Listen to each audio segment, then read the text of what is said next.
know what? I'm gonna be happy right now. I'm gonna be honest right now.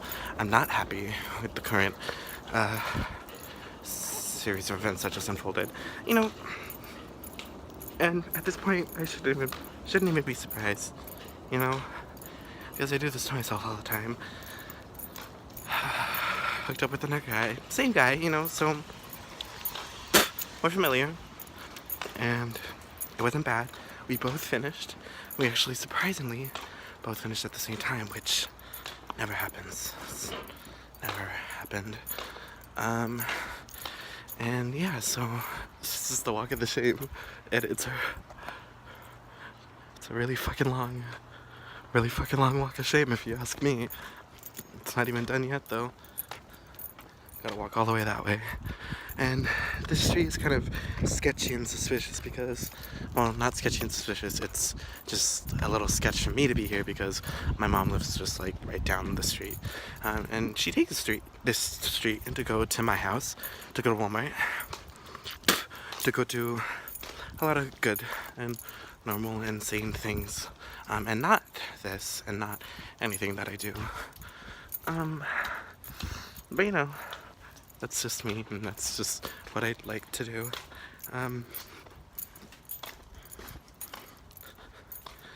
mean, there were many times throughout the experience where I always think to myself, you don't gotta be doing this, Just kind of always had that thought in the back of my head.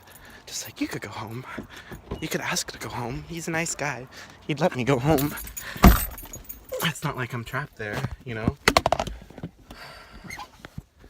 But I never leave. I never leave. And, I think that's the thing that gets me a lot. Just not having the ability to stand up for myself, almost ever. I feel really lightheaded right now. I need to go home and sleep. Because I have school tomorrow. It's a school night. No one should be out at this time. That's the thing I realized, too, is that life for adults, there's no curfew, There's nobody that says you got to do this at this time, And I realized that in good situations, or I realized that I do that in a lot of situations. Some good times where I realize that I'm doing it, where I notice it is when I'm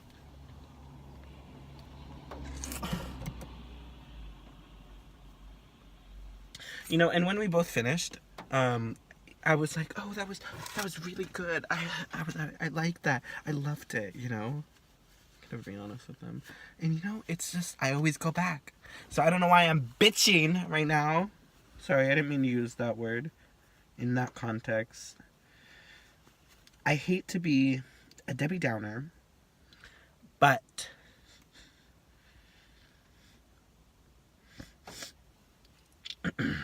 I do it to myself. And by the way, I hate swallowing. It's not a pleasant thing. I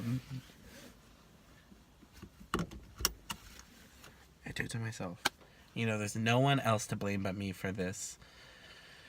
So I don't know why I beat myself up all the time for it. I don't know why I do it. I don't know why I keep doing it and then beat myself up over it. I don't get it. I don't understand why, when I'm in those situations, going up to a house, driving to a house, texting someone saying I'm coming to your house, I don't know why in any of those instances I can't think to myself, hey, stop it.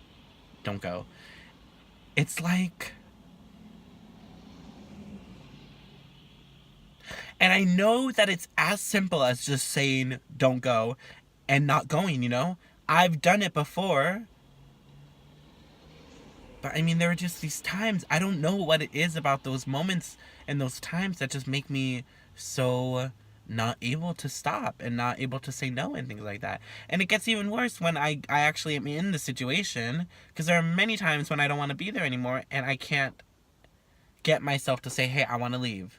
I've only ever been able to say I want to leave one time, and that's because it was going really badly. And I was just like, no, and it was just awful. But ultimately, I put myself in that situation. So no one's to blame for this but me, because it's me making that choice. And yeah, I don't know. I guess I really gotta figure out how to stop, you know? I just gotta stop. I guess the reason why I feel as if I can't stop is because I don't want to say I haven't figured out the reason why I keep doing this. I know I do it, you know, to fill that void that I keep talking about. I guess I'm really lonely, you know? I'm really, really lonely. And the thing that I need to keep telling myself is that everything that I'm doing ultimately is for me to be better and to be happier and a whole person. But there's still that underlying feeling of loneliness that creeps in all the time that makes me just want to feel some connection. And I don't want to fill the void with a person. I don't want the person to fill that void because I know that by doing that, I become dependent on them. And then, you know, that ruins the relationship eventually because I depend on them. I feel as if I need them. So then when you take them away, we're back to square one. There's nothing there. That's why I know that I need to fix myself before I can even consider finding someone to pursue in a relationship. Because I know that I would become dependent on them. I completely know that I will. I did that exact thing with Gabriel. And I know that if I did it right now, I would do it again. I would mask my happiness with them. I would say I'm happy. We're doing this. We're doing that. I would make my life about them because I'm not happy in my own life. And yeah, so I can't date anyone right now, even though I really want to. Even though there's a lot of people at school that I'd hope to talk to, and would hope to eventually be friends. Or maybe ask them out. I don't know. I don't know how adults do this, by the way. I don't know how people ever get the courage to stand up and say, hey, you want to go out? Especially for gay people. Because you got to figure out if they're gay first. You can't ask, in an ideal society, you'd be able to ask a guy, hey, you want to go on a date? Then be able to say, oh, I'm sorry, but I'm not interested in guys that way. But we live in a society where you don't know if the person that you're asking out is going to take it in a really, really bad way or a really, really good way. It's always that really light, that fine line you got to cross. No, that really tight line you got to walk. I don't know what the phrase is. But, yeah.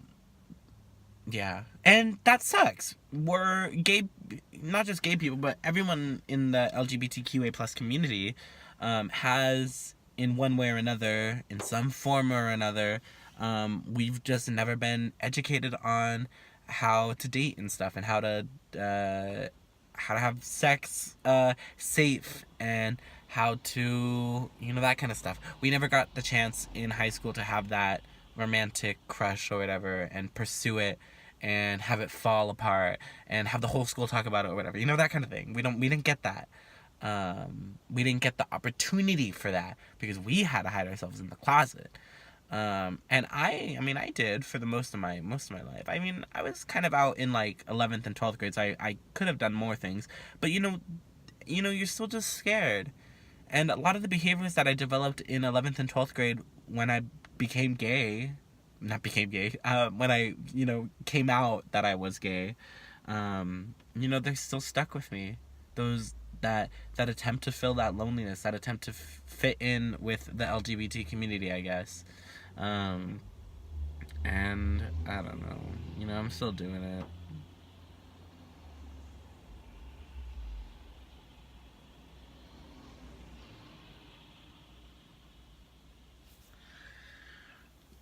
I get in my head a lot sometimes, and I always have to remind myself that I need to get out of it. Because I just stay up there too much. I need, at this point, to just get out of it.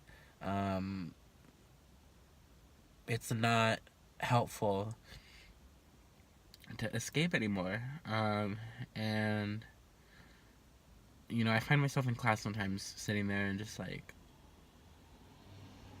blinking out, staring out into space, going in my head, fantasizing. Ever since my therapist fucking told me that, I notice it all the time. I'm like, oh, you're fantasizing right now, because that's what it is. It's really daydreaming, but I just do it to an excessive amount that. Because my daydream and my fantasies aren't real, I just get depressed and I get anxious. And I get anxious that I'm never going to be able to achieve that sort of reality or that fantasy in my real life. And so I notice when I'm doing it a lot, and it's in instances where I'd want to escape reality. And I hate him for letting me notice that, because as much as I do want to get out of it and I want to be happy and stuff without it, it's just really annoying knowing that I do that now, because I can see it all the time, and I know that I shouldn't beat myself up for it, but um, yeah, I mean, it's just, I guess it's always a little, I want to say degrading, but I know that's not the right word. It's a little bit, um, what's the word? I guess it makes you feel vulnerable. I don't know. When when you find out what's wrong with you, and you find out some of the things that you do. I that I know I'm depressed, but my therapist has never fully diagnosed me as a manic depressive. But I'm pretty sure that that's the case in this case, because I get into these manic episodes. Um, and then there's the anxiety and the OCD and the drug addiction.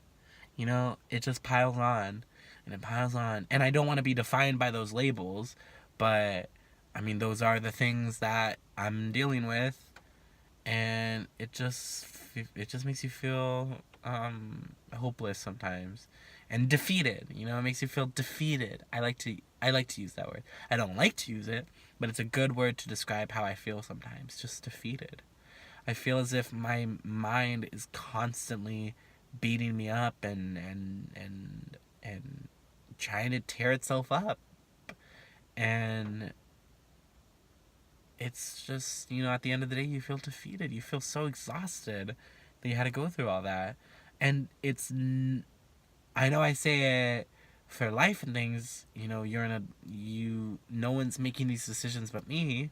But those thoughts, it's kind of the same thing. No one's thinking those thoughts but me. No one's controlling those thoughts but me, in a way.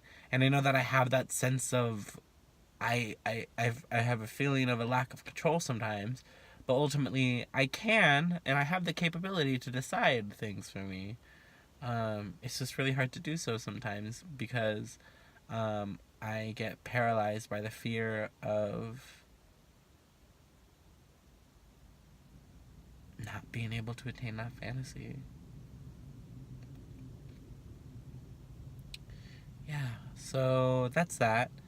Um, I want to drive right now, but I also can't really get my body to move right now. And I want to go home and sleep, but I kind of just wish I was already there. I kind of wish I was just boom home, but that's not the case.